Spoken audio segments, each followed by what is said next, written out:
বাংলাদেশের শহরগুলোর বিভাগীয় এবং জেলা শহরগুলোর উত্তপ্ত রাজপথের চিত্র আমরা দেখেছি, গণমাধ্যমে দেখেছি, সামাজিক যোগাযোগ মাধ্যমে আমরা দেখেছি। আমাদের ছেলেরা তারা মিছিল করছে, আমাদের ছেলেরা স্লোগানে স্লোগানে রাজপথ উত্তাল করে তুলছে। যখনই নামাজের সময় হলো, সঙ্গে সঙ্গে একজন ছাত্র অথবা একজন স্টুডেন্ট দাঁড়িয়ে আল্লাহু আকবার আল্লাহু আকবারের আযানের ধ্বনিতে বাংলার আকাশ বাতাস মুখরিত করে তুলল। আরেকজন ইউনিভার্সিটির ছাত্র ইমাম হয়ে নামাজে ইমামতি করলো। তার ইমামতিতে শত সহস্র আমাদের সন্তানেরা রাজপথে দাঁড়িয়ে রাজপথের উত্তপ্ত পিচ ঢালাই পিচকে জায়নামাজ বানিয়ে রবের দরবারে তারা সিজদায় লুটিয়ে পড়ল। আর সেই নামাজের পরে দুহাত তুলে মালিকের কাছে ফরিয়াদ করলো, ফ্যাসিবাদের বিরুদ্ধে আল্লাহর সাহায্য কামনা করলো, স্বৈরাচারের বিরুদ্ধে আল্লাহর পক্ষ থেকে ফরিয়াদ জানিয়ে তারা সাহায্য চাওয়ার পর আমার আল্লাহ পাক রব্বুল আলামিন তাদেরকে গায়েবী সাহায্য করলেন। আল্লাহর সাহায্য প্রাপ্ত এই ক্ষুদ্র কাফেলা ছাত্র সমাজের এই সংগ্রাম এমন দাবানল হয়ে জ্বলে উঠল শেখ হাসিনার মতো স্বৈরাচারী শক্তি, যার পাশে ছিল নরেন্দ্র মোদীর মতো এক নরঘাতক পিশাচ। 15টা বছর পর্যন্ত তোমরা বাংলাদেশের মানুষকে তাদের ভোটের অধিকার থেকে বঞ্চিত করেছ। তোমরা একবারের জন্য বাংলাদেশের মানুষের কথা ভাবো নাই। তোমরা ভেবেছ বাংলাদেশের ক্ষমতার মসনদের মধ্যে তোমাদের এক সেবাদাসীকে বসায় রাখতে হবে। এজন্য তোমরা সেই সেবাদাসীকে একতরফা সমর্থন দিয়েছ। আন্তর্জাতিক বিশ্বকে তোমরা বাংলাদেশ সম্পর্কে মিস ইনফরমেশন দিয়েছ। বাংলাদেশকে আন্তর্জাতিক বিশ্ব থেকে বিচ্ছিন্ন রাখার চেষ্টা করেছ। বিনিময়ে এই সেবাদাসী তোমাদেরকে বাংলার বুকের উপর দিয়ে বিনামূল্যে ট্রানজিট সুবিধা দিয়েছে, একতরফা কালো চুক্তি করেছে। এভাবেই তোমরা দিনের পর দিন আমাদেরকে শোষণ করেছ, জুলুম করেছ। একতরফা তোমরা বাংলাদেশটাকে লুটে পুটে খাওয়ার চেষ্টা করেছ। এভাবে বাংলাদেশকে জুলুম এবং অত্যাচারের এক বদ্ধভূমিতে পরিণত করেছিল শেখ হাসিনা। সেই শেখ হাসিনা যার ব্যাপারে মানুষের মধ্যে একটা কথা প্রচলিত হয়ে গিয়েছিল, একটা কথা মানুষ সবাই ভাবতে শুরু করেছিল, যেই কথাটা কত সুন্দর ভাবেই না আল্লাহ পাক রব্বুল আলামিন কোরআনে পাকের সূরাতুল হাশরে বলেছে। আল্লাহ বলেছেন, মা জানানতুম ইয়াখরুজু ওয়া যান্নু আন্নাহুম মানিআতুহুম হুসুনুহুম মিনাল্লাহ ফাআতাহুমুল্লাহু মিন হাইসু লাম ইয়াহতাসিবু। আল্লাহ বলেন, হে জনগণ, তোমরা মনে করেছিলে হাসিনাকে পতন ঘটানোর কোনো শক্তি নাই। শেখ হাসিনা এবং তার দালালরা তারাও মনে করেছিল কোনো শক্তি নাই। ফাআতাহুমুল্লাহু মিন হাইসু লাম ইয়াহতাসিবু। আল্লাহ বলেন যে এই ধরনের পরিস্থিতিতে আল্লাহ এমন ভাবে পাকড়াও করেন যেটা ইতিপূর্বে কেউ কল্পনাও করে নাই। সেভাবেই আমার আল্লাহ পাকড়াও করেছেন। আবাবিলের মতো ছোট্ট ছোট্ট ছাত্ররা তারা বুকের রক্ত দেওয়ার জন্য রাজপথে নেমে আসলো। একজনকে হত্যা করলে 10 জন নেমে আসে, 10 জনকে হত্যা করলে 100 জন মিছিলে নামে। এদেশের মানুষ সেই জাতিকে দবায় রাখতে পারে না কেউ। আমি একদিকে যেমন সালাম জানাই, অপরদিকে তাদেরকে আমি সতর্ক করতে চাই, তোমরা সতর্ক থেকো, তোমরা হুঁশিয়ার থেকো, তোমরা তোমাদের সূচিত ঐক্যকে দৃঢ় এবং মজবুত রেখো। কোন ভিনদেশী অপশক্তি, দেশ বিরোধী কোন চক্র যেন তোমাদের মধ্যে বিভেদ তৈরি করতে না পারে। বলবো ছাত্র জনতা, আলেম সমাজের পরামর্শ নিও, আলেম সমাজের কাছ থেকে দোয়া এবং আশীর্বাদ দিও। আলেম সমাজকে বলবো, আপনারা এই বিপ্লবকে সমর্থন দিতে থাকুন, এই ছাত্র জনতাকে আপনারা পরামর্শ দিতে থাকুন, তাদেরকে দিক নির্দেশনা দিতে থাকুন। ইসলামী নেতৃত্ব যদি এই ছাত্র সমাজের পাশে থাকে, ইনশাআল্লাহ আমরা ছাত্র জনতার নেতৃত্বে একটি নতুন বাংলাদেশ উপহার পাব।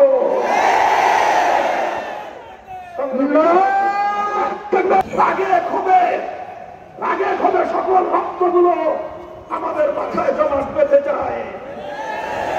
শেখ হাসিনা বাংলাদেশে রাজনীতি করেছে। শেখ হাসিনার 50 বছরের রাজনীতির মৌলিক দুটি দর্শন ছিল। শেখ হাসিনার রাজনীতির প্রথম দর্শন ছিল প্রতিশোধের রাজনীতি। শেখ হাসিনা রাজনীতি করেছে, প্রতিশোধের রাজনীতি করেছে। 1975 সালের 15ই আগস্ট হত্যাকাণ্ডের শিকার হয়। সেই হত্যাকাণ্ডে নিহত নিরপরাধ নারী শিশুদের জন্য আমাদের সমবেদনা রয়েছে। কিন্তু কথা হলো, সমবেদনা শুধু 15ই আগস্টের নিহতদের জন্যই। 15ই আগস্টের আগে বাকশালীদের হাতে শেখ মুজিবুর রহমান সাহেব 71-এর মুক্তিযুদ্ধের সেই চেতনাকে বৃদ্ধাঙ্গুলি দেখিয়ে 71-এর মুক্তিযুদ্ধের অঙ্গীকারকে ভঙ্গ করে বাংলাদেশের মানুষকে ভোটাধিকার থেকে বঞ্চিত করে একদলীয় বাকশাল কায়েম করে এদেশের প্রতিটি মানুষের অধিকারকে তিনি কেড়ে নিয়েছিলেন। প্রতিবাদ করেছিল এদেশের মানুষ। যারা প্রতিবাদ করলো, সেই প্রতিবাদী জনতার ভাগ্যে কি জুটেছিল ইতিহাস খুলেন। জাসদের নেতারা, ইনু তোমার আজকের এই পরিণাম কেন হয় বুঝো না? কেন জনতা তোমাকে লাথি মারে?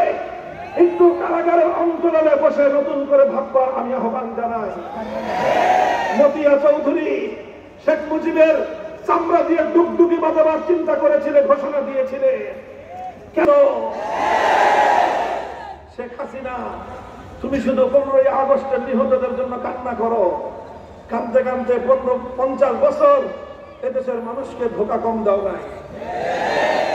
15ই আগস্টের নিহতরা যেরকম তাদের রক্তের দাম আছে, তাদের হাতে, তোমার বাবার হাতে, তোমার বাবার বাকশালীদের হাতে আমার বাংলার কোল খালি হলো, সেই মায়েদের চোখের অশ্রুর কোনো মূল্য নাই।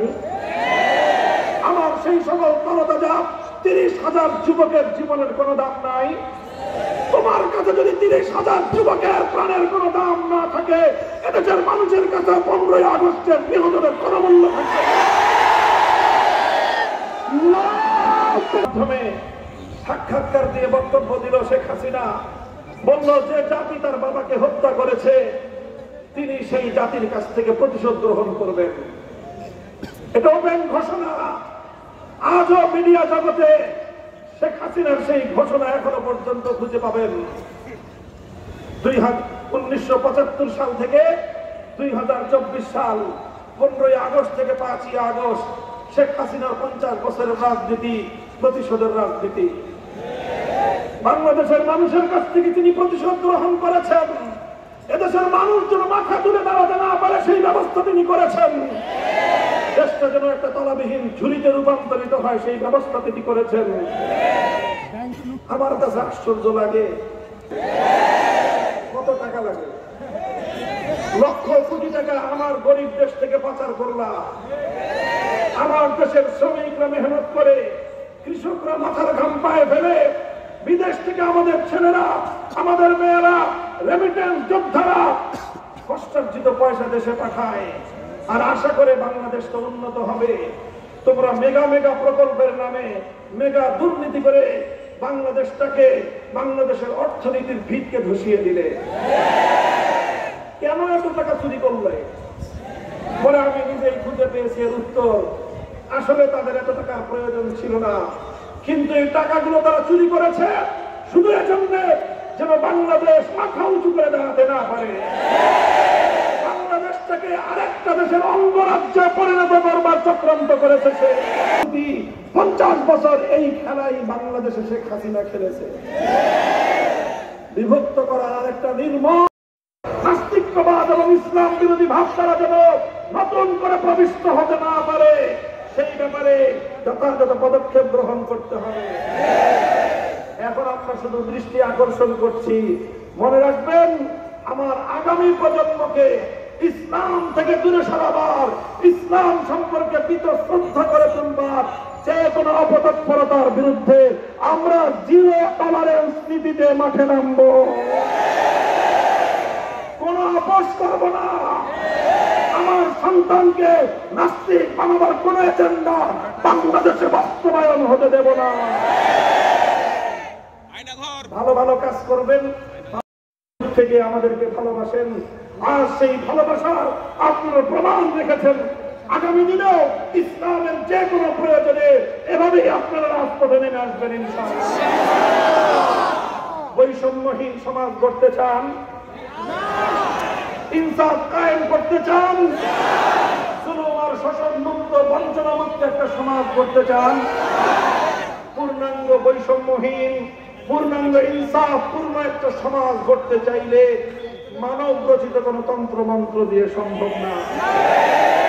এজন্য প্রয়োজন এই জমিনের মালিক আল্লাহর বুঝবার চেষ্টা করুন, মানুষের পাপ বুঝবার চেষ্টা করুন। ইসলাম পন্থী বলে আমাদেরকে শুধুমাত্র উপেক্ষা করবেন, অবজ্ঞা করবেন, সেই দিন ভুলে যান। খবরদার, সেই দিন ভুলে যান। আমরা এদেশে ভাড়াটিয়া হিসেবে থাকি না, রক্ত দিয়ে কিনেছি এই মাটি। কিন্তু আধিপত্যবাদের বিরুদ্ধে লড়াই করতে গিয়ে আমাদের যেই পরিমাণ রক্ত গিয়েছে আর কোন জনগোষ্ঠী এই পরিমাণ রক্ত দেয় নাই। সাম্প্রদায়িক অপশক্তির হোতা রবীন্দ্রনাথ ঠাকুরের নেতৃত্বে এই পূর্ববঙ্গের মুসলমানদের অগ্রযাত্রাকে রুখে দেওয়ার জন্য চরম সাম্প্রদায়িক সহিংস বঙ্গভঙ্গ রথ আন্দোলন করে আমার দেশের অগ্রযাত্রাকে রুখে দেওয়ার চেষ্টা করা হয়েছিল।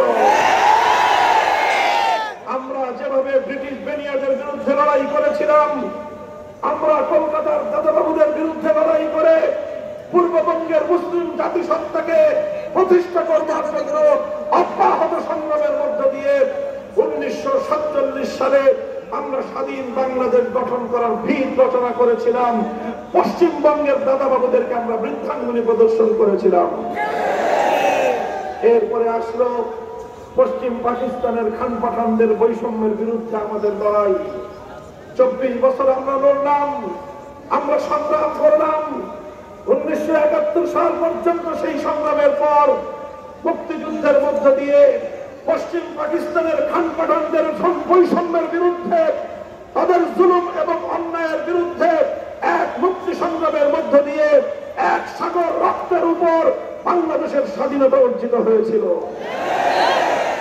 সংগ্রামী সাথী ও বন্ধুগণ, সেদিন আমরা পশ্চিম পাকিস্তানিদেরকে বলেছিলাম, আমরা ভেবেছিলাম তোমরা আমাদের ভাই, আমরা তোমাদের ভাই। পশ্চিম পাকিস্তানের খান পাঠানরা বলেছিল না, বাঙালি তোমরা আমাদের দাস, আমরা তোমাদের প্রভু।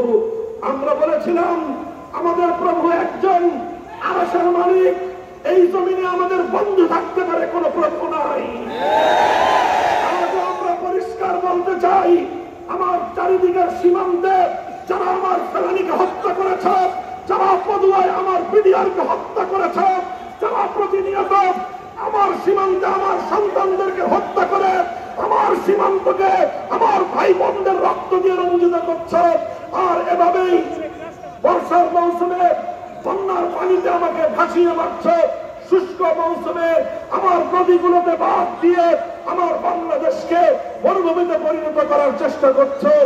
আর তোমাদের সেবাদাসী হাসিনাদের মাধ্যমে আমার বাংলাদেশকে তোমাদের গণতন্ত্র করায় আমাদের উপর যারা প্রভুত্ব ফলাতে চাও, আমরা স্পষ্ট ঘোষণা করি, বন্ধুত্বের হাত বাড়িয়ে দিবে, বন্ধুত্বের আচরণ পাবে, প্রভুত্ব করতে আসবে, চোখ উপড়ে ফেলা হবে।